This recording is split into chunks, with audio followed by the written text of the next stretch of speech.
Salut Karine, comment vas-tu? Ça me fait plaisir de partager un petit moment avec toi. Pareillement, je suis ravie de te retrouver. Alors, tu es une super coach, accompagnatrice. Mhm, Tu aides les gens, surtout en manque d'estime d'elles-mêmes et en perte de confiance. Est-ce que tu vas mhm. pouvoir te présenter et puis nous dire un petit peu comment tu en es venue à accompagner ces personnes qui sont un peu en manque d'estime, quoi? Mhm. Ça a commencé, en fait, j'ai eu l'idée de monter cette activité par rapport à mon propre vécu. Oui. Où moi, depuis toujours, j'étais une personne qui était assez timide, qui n'avait pas du tout confiance en elle.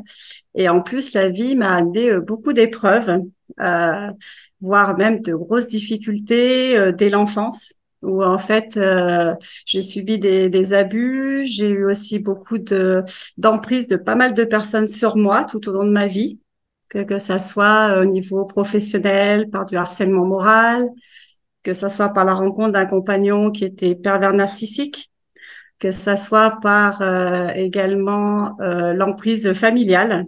Oui, Et d'accord. du coup, j'ai énormément souffert de ça. Et j'étais toujours, j'arrivais pas à trouver ma place et à être entendue. Et D'accord. comme ça m'a beaucoup manqué de pouvoir me libérer de tout ça, ça m'est venu l'idée de créer cette activité pour pouvoir permettre aux gens d'être pleinement reconnus dans leur détresse et leur souffrance.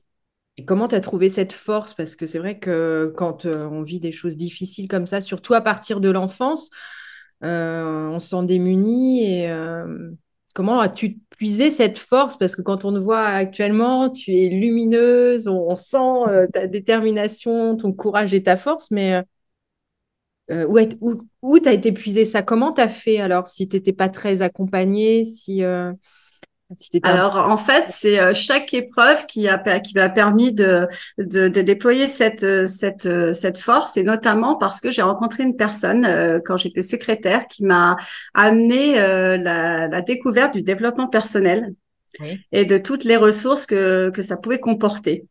Et je connaissais pas du tout ce monde, et ça m'a amené à une espèce d'ouverture d'esprit et de reconsidérer ma vie autrement à travers les épreuves. Parce que parallèlement à ça aussi, j'ai vécu beaucoup de deuil à faire de personnes qui m'étaient chères et que la vie a ôté, notamment mon compagnon que j'ai perdu quand j'avais 24 ans dans un accident de voiture. Et donc, à travers ça, j'ai dû vraiment chercher des pistes parce que j'avais vraiment pas grand monde autour de moi pour m'aider. Et du coup, le développement personnel par justement l'acceptation de l'impermanence de la vie, euh, de, de ne pas avoir d'attente injustifiée, de ne pas, enfin, toutes ces choses-là, de l'effet miroir aussi des autres, comment on peut travailler à travers eux-mêmes et de réussir en fait à mettre en pratique ce que j'apprenais. Et ça m'a permis d'avoir ces ressources, de me dire je suis capable d'y parvenir. Et ensuite, ça m'a tellement plu que j'ai fait des formations sur la compréhension de la nature humaine, comment gérer ses émotions et comment faire de quelque chose de dramatique qui t'arrive, comment amener une résilience et parvenir à te libérer de ça et à d'être vraiment qui tu veux être et prendre ta place et ne plus subir oui, c'est beau. et d'être d'amener cette réconciliation là en soi pour pouvoir affronter ce qui nous arrive dans la vie. Oui, alors j'imagine que ça s'est pas fait du jour au lendemain. Il t'a fallu Non. des années, j'imagine. Pour ceux qui nous regardent, des fois, ça peut être long et compliqué. Est-ce que tu t'es fait aider à un moment par des thérapeutes, par des coachs, par des psys? Est-ce que tu peux nous donner des pistes pour ceux qui vivent Mhm. actuellement? Alors, tu vas pouvoir partager le fait que tu fais cette activité et que tu peux aider ceux qui nous regardent aussi. Mais est-ce que... Alors, oui, effectivement, je me suis tournée pour mettre le corps aussi en mouvement dans la libération de la souffrance.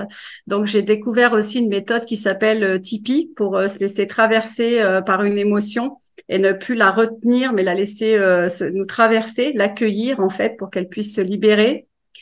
J'ai aussi fait des pratiques de Tony et d'Idogo. C'est des pratiques qui peuvent se rapprocher de la sophrologie et puis d'être dans son plein moment présent pour accueillir ce qui se passe en nous. Ça m'a beaucoup aidé. Effectivement, d'aller consulter aussi des personnes pour savoir comment je pouvais faire un processus de deuil, l'acceptation effectivement des cycles de chaque saison pour pouvoir effectivement se libérer de tout ça parce que ça se fait pas effectivement du jour au lendemain. Ouais, c'est ça, ça prend. Et surtout ouais, voilà. Donc, c'est un cheminement, mais qui est très intéressant.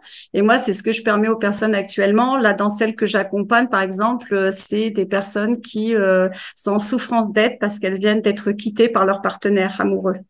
D'accord, Et ouais. là, il y a énormément de perte de confiance et je les guide à travers ça pour se reconnecter à elles, à leurs compétences, leurs ressources, en fait, pour pouvoir s'en sortir et surtout d'être reconnu et considéré dans cette souffrance. C'est ça, moi, qui m'avait beaucoup manqué, de ne pas trouver quelqu'un. Oui. Et c'est ça que je leur permets d'être vraiment reconnus, entendus, en présence témoin de ce qu'elles ont vécu et de ce qu'elles ressentent. C'est ça, je crois, le plus important pour elles. D'accord. Et donc, tu utilises des techniques, là, peut-être, dont tu as parlé, comme Tipeee, c'est ça? Non, c'est des techniques, ça, non? Alors ça, en fait, bon, bah, il y a déjà aussi par la respiration aussi déjà, il passe beaucoup de choses aussi pendant la reconnexion à la respiration. Aussi, ça passe aussi par le corps, une activité aussi physique, Oui. les remettre à une activité physique qui leur plaise pour pouvoir évacuer plus facilement. Et Tipeee, effectivement, comment dirais-je, prendre une émotion qui t'a été très difficile à vivre, la ramener en visualisation en toi et de voir le processus de ce que ça fait dans un scan corporel où tu visualises là physiquement si ça te serre la gorge, si tu as le cœur qui palpite, si ça te noue le ventre et de voir sa trajectoire. Et après, ça part surtout pour moi en tous les cas plus par le verbal de verbaliser la résonance que ça a chez cette personne, quelle blessure ça réactive chez elle. Souvent, c'est des blessures de l'enfance. Oui, c'est ça, Et ouais. on s'attire un peu, j'ai l'impression, ces maîtres rudes dans la vie pour dépasser ça, encore une fois, comprendre le mécanisme de ce qui sous-tend cette chose-là. Mm. Oui, Et à travers cette restauration de l'estime de soi, bah, ça peut faire quand même, je trouve, beaucoup de bien aux personnes d'être vraiment reconnues avant tout dans ce qu'elles ont pu vivre. oui, Mm. tout à fait. Oui, donc lors des entretiens, en fait, donc les gens se délivrent un petit peu et puis tu leur donnes des clés, tu leur donnes, voilà, tu En leur... fait, moi, je leur donne une espèce des pistes à travers le développement personnel pour ne pas se juger, de culpabiliser, parce qu'il y a beaucoup de gens qui s'autocritiquent. Là, là, cette personne, elle est arrivée en me disant qu'elle était détruite, quoi. Donc, c'est beaucoup aussi ramener les personnes à leur faire comprendre qu'elles s'identifient à un mode de pensée a sorti ce qu'on dit d'elle, mais qu'en fait, en elle-même, ça ne les, comment dirais-je, ça ne les constitue pas ce qu'on dit sur elles. Elles ne sont pas, c'est pas elles, c'est ce qu'on dit d'elles. Et de vraiment ne pas s'identifier à un mode de pensée néfaste pour pouvoir se reconstruire. Et c'est là qu'est intéressant la recherche des ressources des personnes et leurs qualités, etc. oui, Donc, sur quoi elles peuvent s'appuyer pour rebondir, en fait, le oui, qu'elles système de reprennent leur résilience. puissance, qu'elles reprennent Ouais, la ouais. confiance et que, en fait, tout ce qu'on Mm. traverse, on peut le dépasser. C'est ça le beau message aussi. Je crois que c'est ça aussi que tu Ben, veux nous c'est dire. l'acceptation, ouais. Ouais, l'acceptation Mm. et qu'on peut dépasser toutes nos traumatismes, nos difficultés dans la vie. Alors, Bah, il c'est-à-dire que voilà, une manière différente d'aborder la vie parce que moi au départ, j'avais pas ces notions-là de s'aimer soi-même, de s'accepter soi-même, d'être en conscience de tout ce qu'on ressent parce qu'on bloque souvent ça, on dénie souvent ça la société nous presse de ne pas nous montrer faibles en fait souvent. Donc du coup, on n'ose pas trop se montrer comme ça. Et en fait, c'est oser justement se livrer à se mettre à nu en fait et voir comment qu'est-ce que ça joue qu'est-ce que ça vient titiller chez la personne des blessures qui ne sont pas guéries et qui se réactivent constamment tant que tu l'as pas réglé en fait. Mm. tout ce Mm. qu'on Et peut c'est éviter, une vraie ouais, tout ce qu'on veut éviter, ça. voilà. C'est vrai. Ouais, Mm. ouais. Et c'est une vraie richesse pour moi de d'accompagner les personnes comme ça et de les voir se révéler finalement et comprendre comment parvenir à remonter cette estime. Et c'est un vrai travail d'équipe Et moi, c'est ce qui me comble de voir quelqu'un qui repart apaisé, souriant. Euh, mm, C'est chouette. T'es une vraie fée, Karine. Moi, c'est ce que, quand je te vois, c'est, je pense à une fée. Merci. On peut te retrouver sur ton site internet. Tu as un site depuis peu. Donc, Mhm. je vais mettre le lien sous la vidéo pour qu'on puisse te D'accord. retrouver. Est-ce que tu souhaites rajouter quelque chose? Euh, Ben moi, ce que je souhaiterais rajouter, c'est que la raison d'être des gens est là où leur joie profonde répond aux besoins du monde, en fait. C'est quand on se sent utile à quelque chose et qu'on sait à quoi on sert. Et c'est pour ça que c'est nécessaire d'avoir une forte estime de soi et de prendre sa place, oser la prendre.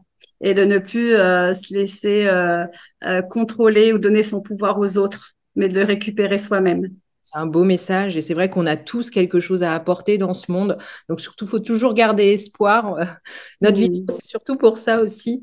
Et puis, si vous voulez retrouver mm. Karine, eh ben, vous avez des liens, le lien en dessous. Et je vous conseille vivement parce que c'est vraiment la joie et puis la lumière. Donc, merci, merci à toi, Karine, pour cette vidéo. Et je te dis à Merci à toi également. À bientôt. plein de bisous.